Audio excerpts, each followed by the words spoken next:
राधे राधे, जय श्री राम। हेलो दोस्तों, स्वागत है आपका फिर से एक नए वीडियो में। मैं CSY स्वागत करता हूँ आपके अपने YouTube channel study with CSY में। दोस्तों, आज के वीडियो में हम बात करेंगे SSC भर्ती 2025 की फर्स्ट चॉइस की। कितने पर आपको फर्स्ट चॉइस मिलेगी और क्या कुछ इस बार PST कट ऑफ रहने वाली है, एक्सेप्टेड PST कट ऑफ भी डिस्कस करने वाले हैं। आप वीडियो में तक बने रहिए। चैनल पर पहली बार विजिट कर रहे हैं तो चैनल को सब्सक्राइब करके जुड़ जाइए। 2024 SSC भर्ती की यदि हम बात करें दोस्तों, तो यहाँ पर SSF जिस फोर्स को सबसे ज़्यादा स्टूडेंट लाइक करते हैं, उसकी PST कट ऑफ फीमेल की कितनी गई थी? तो PST कट ऑफ फीमेल की SC कैटेगरी की गई थी आपकी 138.20, ST कैटेगरी की 130 पॉइंट कुछ गई थी, OBC की यहाँ पर 144 पॉइंट कुछ गई थी, 143 पॉइंट कुछ यहाँ पर EWS की लगी थी और 146 पॉइंट कुछ है SSF की। UR कैटेगरी की लगी थी, एक्स सर्विसमैन 62 पॉइंट कुछ लगी थी। अब यदि हम इस बार की बात करें दोस्तों, तो 2025 में क्या अनुमानित कट ऑफ रह सकती है SSF के लिए, फीमेल कैटेगरी के लिए, PST के लिए? तो PST के लिए यदि हम बात करें SC कैटेगरी में, तो इस बार आपके 130 से 132 मार्क्स होने चाहिए। इस कट ऑफ में आप प्लस माइनस 2 तक कर सकते हैं। और यदि हम बात करें यहाँ पर ST कैटेगरी में, तो इस बार आपका स्कोर 126 से 127 तक बन रहा है, तो आपके यहाँ पर चांस हैं SSF मिलने के। इसके बाद OBC कैटेगरी की बात करें तो 140 से 141 अभी आपका मिलना चाहिए विथ नॉर्मलाइजेशन। इसके बाद AWS में आपका बनना चाहिए 140 से 141, आप इसे मान सकते हैं, क्योंकि OBC और EWS में ज़्यादा कुछ फ़र्क रहता नहीं है। यह आपका जो इस बार का कट ऑफ है वह 5 से 6 नंबर पहले की अपेक्षा कम जाएगा, लेकिन फर्स्ट चॉइस में इतना कुछ अंतर देखने को नहीं मिलता है। यहाँ पर 1-2 नंबर ही डिक्रीजमेंट देखने को मिलेगा। UR कैटेगरी से यदि आप बिलोंग करते हैं तो आपका 143 से 144 नंबर होना चाहिए। इतना यदि आपका बन रहा है तो SSF मिलने के आपके चांस हैं। PST कट ऑफ के लिए हम बात कर रहे हैं, SSF की कट ऑफ तो बहुत हाई लगेगी। यदि इतने आपके नॉर्मलाइज विथ नॉर्मलाइज मार्क्स हैं, उसके बाद भी आपके नंबर कम से कम 8 से 10 और अधिक होने चाहिए इतने में, तब आपका फाइनल हो पाएगा। ये हमने फीमेल कैटेगरी की बात की। अब यदि हम मेल कैटेगरी की ओर बढ़ें तो 2024 की यहाँ पर PST कट ऑफ लगी थी SC कैटेगरी में 148, 160 का जहाँ पर पेपर है 148 कट ऑफ लग रही है। ST में 143, 152 OBC में, 151 EWS में, UR में 153, 94 पॉइंट कुछ एक्स सर्विसमैन की लगी थी। यदि दोस्तों हम बात करें SC कैटेगरी की, अब क्या जा सकती है PST के लिए, तो दोस्तों SC कैटेगरी में आपको 144 से 145 अंक लाने ही पड़ेंगे। SSF ST कैटेगरी में यदि हम बात करें तो 139 से 140 आप मान सकते हैं। इस कट ऑफ में आप प्लस माइनस 2 करेंगे, यह एक अनुमानित कट ऑफ है। SSF के लिए बता रहे हैं इस बार क्या जा सकती है 2025 में PST cut of male category की। इसके बाद OBC की बात करें तो यहाँ पर आपको 149 से 150 ही स्कोर अच्छा लगेगा। और EWS यदि आप बिलोंग करते हैं तो EWS और OBC ज़्यादातर कट ऑफ सेम ही रहती है, 149 से 150 ही मान सकते हैं। इसके बाद UR कैटेगरी से आप बिलोंग करते हैं तो UR कैटेगरी में आपको 149 से 150 ही करना पड़ेगा। लगभग सेम ही कट ऑफ SSF की UR, OBC और EWS कैटेगरी की रहती है।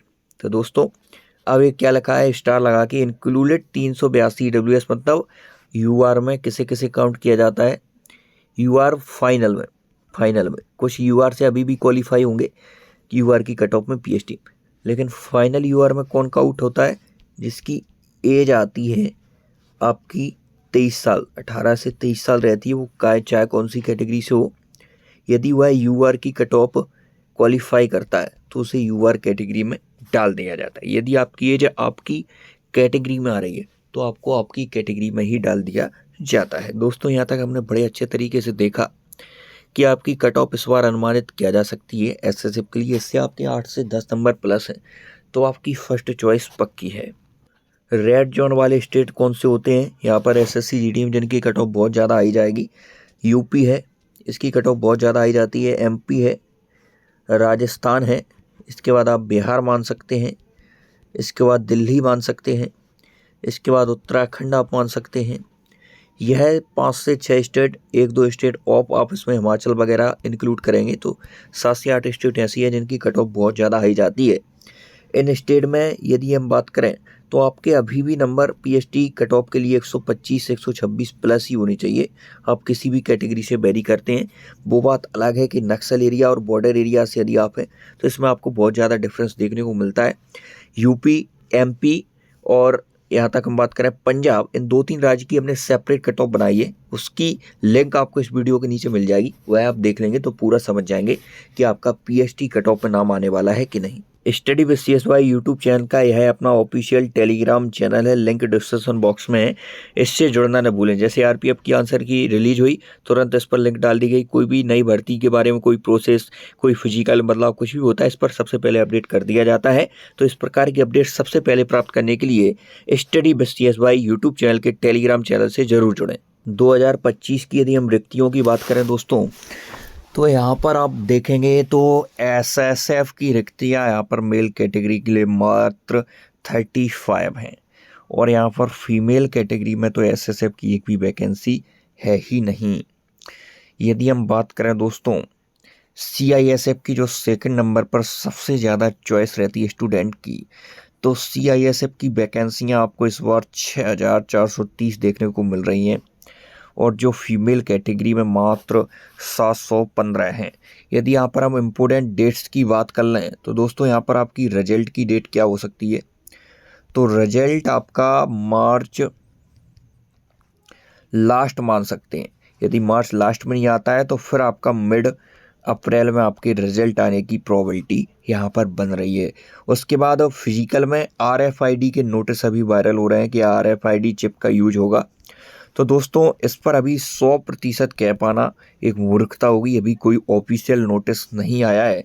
तो RFID चिप का यूज इस बार हो सकता है, जो पिछली बार भी जोरों शोरों से बात चली थी कि RFID चिप का यूज होगा, रैपिड चिप का यूज होगा, लेकिन दोस्तों ऐसा नहीं पॉसिबल हो पाया था। इसलिए इस बार इस चिप का यूज किया जा सकता है। इसमें क्या होता है दोस्तों, आपके यदि ग्राउंड में रनिंग कराई जाती है तो चक्कर काउंट करती है यही चिप और इसके बाद आपका टाइम बिल्कुल काउंट किया जाता है। यदि आपका एक माइनर सेकंड पल्स भी ज़्यादा होता है तो आपको बाहर कर दिया जाता है। यहाँ पर 1-2 पल्स, यहाँ पर माइनर सेकंड भी जब रनिंग होती है तो वहाँ पर RFID चिप का यूज नहीं होता है, तो वहाँ पर चल जाता है। लेकिन जब RFID चिप का यूज होता है तो फिजिकल में बहुत ज़्यादा स्टूडेंट का बाहर होना, इसका एक सबसे बड़ा कारण यही है कि टाइम बिल्कुल आपका थोड़ा सा भी ज़्यादा होता है, माइनर सेकंड भी ज़्यादा होता है तो काउंट हो जाता है। और यदि ग्राउंड में रनिंग करवाई जाती है तो यहाँ पर आपको अपने मन में भी चक्कर गिनना पड़ता है, क्योंकि वह तो चक्कर आपकी चिप्स के हिसाब से देख लेंगे जो यहाँ पर भर्ती करवा रहे हैं यहाँ पर, लेकिन आपको चक्कर आपके मान में काउंट करना पड़ता है। तो यहाँ पर चक्करों की संख्या भी कई विद्यार्थी यहाँ पर भूल जाते हैं, यूपी पुलिस में भी भूल गए थे बहुत सारे विद्यार्थी, तो यह भी बड़ी संख्या में फिजिकल आउट होने का कारण बन जाता है। पिछली बार 2024 की यदि हम वैकेंसियों की बात करें तो वैकेंसियों की संख्या बढ़कर 46,617 हो गई थी। यह रिजल्ट के थोड़े दिन पहले ही बढ़ी थी। तो क्या वैकेंसियां 2025 में बढ़ सकती हैं, यह भी एक स्टूडेंट के मन में बहुत बड़ा डाउट बना है। तो रिजल्ट के पहले कभी भी आपकी वैकेंसियां बढ़ सकती हैं और रिजल्ट आने के बाद क्या वैकेंसियां बढ़ेंगी, तो फिर वैकेंसियां नहीं बढ़ेंगी, क्योंकि उसका सबसे बड़ा कारण हो जाता है कि आपको जब PST कॉल आता है तो एक वैकेंसी का 7.5 गुना या 8 गुना लिया जाता है, तो यहाँ पर फिर वैकेंसियाँ बढ़ जाएंगी, तो फिर इतने कैंडिडेट को लिया है, पूरा सिस्टम बिगड़ जाता है। इसलिए रिजल्ट के एक दिन पहले भी आपकी वैकेंसियाँ प्लस हो सकती हैं। इस बार वैकेंसियाँ 99% ऐसे चांस हैं कि नहीं बढ़ेंगी। यह मैं आपको कटु सत्य बता रहा हूँ। क्यों नहीं बढ़ेंगी, क्योंकि 2026 की वैकेंसी किसी से अनाउंस हो चुकी है, सारी कुछ डेट्स आपकी फॉर्म डेट, एग्ज़ाम डेट तक भी जहाँ तक है अनाउंस ही है। तो 2026 में वैकेंसी आ ही रही है। अब एक नोटिस आया था इससे बीच में सीआरपीएफ वाला, यदि आपने कभी देखा हो, नोटिस था उसमें था कि मतलब 50 से 60 लाख की सीआरपीएफ में पद खाली, ऐसा कुछ नोटिस था, फोर्स को बढ़ाना है।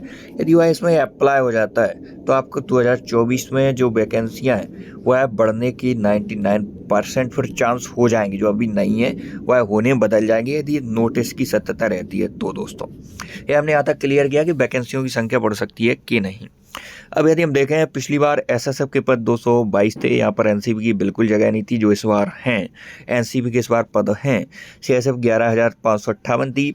इस बार वैकेंसियों की जो संख्या है वो पिछली की अपेक्षा काफ़ी कम तो नहीं मान सकते, लगभग 6 से 7 हज़ार कम ही है। फिर भी इस बार कट ऑफ कम क्यों जा रही है, कट ऑफ कम जाने के चांस क्यों हैं, ऐसा क्यों है? हर जगह आप देख रहे हो कि कट ऑफ इस बार 2025 में कम जाने वाली है 2024 की अपेक्षा, और पहले आप देखोगे वैकेंसियों की संख्या पहले से कम है। लेकिन सारा कुछ डिपेंड करता है आपके एग्जाम लेवल पर। यदि आप बात करेंगे 2024 के एग्जाम लेवल की, तो दोस्तों यहाँ पर 2024 का जो एग्ज़ाम लेवल था वो एकदम हलवा बोल सकते हैं आप, बिल्कुल सरल था, भर भर के नंबर आ रहे थे। एवरेज मार्क्स आपका 100, 120, 115 तक देखा गया था, इसलिए लास्ट में कट ऑफ बहुत ज़्यादा चली गई थी। यदि हम 2025 के एग्ज़ाम लेवल की बात करें तो यहाँ पर एग्ज़ाम लेवल आपका मॉडरेट है, ना आपका बहुत ज़्यादा टफ है ना बहुत ज़्यादा इजी है, यह आपका मॉडरेट है, मिड एग्जाम है। तो इस बार आपका जो एवरेज पास रहा है वह, यदि आप हिंदी भाषी राज्यों में जाओगे जहाँ पर कट ऑफ बहुत ज़्यादा देखने को मिलती है तो 85 से 95 के बीच में है, इतना ही है। 100 से तो क्रॉस बहुत कम है, 100 अबव नहीं है। तो एवरेज मार्क्स यहाँ पर 100 से 120 था 2024 में, और यहाँ पर 100 के अबव नीचे ही है, मतलब 85, 95, अधिकतम 100 तक है। तो इस बार इसलिए एवरेज मार्क्स आपका 8 से 10 नंबर तक भी घटा है, इसलिए कट ऑफ पर यह सीधा सीधा सर डालेगा। और फाइनल इस बार इतनी ज़्यादा इसलिए भी नहीं बढ़ेगी क्योंकि बहुत बड़ी भर्ती 60,244 आपको कंप्लीट होते हुए दिख रही है, वह है आपकी यूपीपी। इसके पहले एमपीपी में भी बच्चे गए हैं। तो जो यह बच्चे हैं वह एक एवरेज बच्चे होते हैं जो पुलिस फोर्सेस की तैयारी करते हैं, तो इतने ज़्यादा बच्चे सिमट जाएंगे एक तरीके से इस भर्तियों में। तो यह आपको पूरा असर देखने को मिला फाइनल में। जो आपकी फाइनल कट ऑफ लगने वाली है एसएससी जीडी की, वह अपेक्षाकृत 2024 के इस बार कम बढ़ेगी, यह मैं अभी कह देता हूं इस डेटा के आधार पर। दोस्तों आप जुड़े रहिए study with CS by YouTube channel के साथ, बहुत अच्छे तरीके से यहाँ पर जानकारियाँ साझा आपके साथ की जाती हैं। इस प्रकार की जानकारियाँ यदि आपको लेना है, इनसे जुड़ना है, तो आप study with CS by YouTube channel को सब्सक्राइब करके जुड़ जाइए। आज के इतना ही, मिलते हैं नेक्स्ट रूम, तब तक के लिए जय हिंद।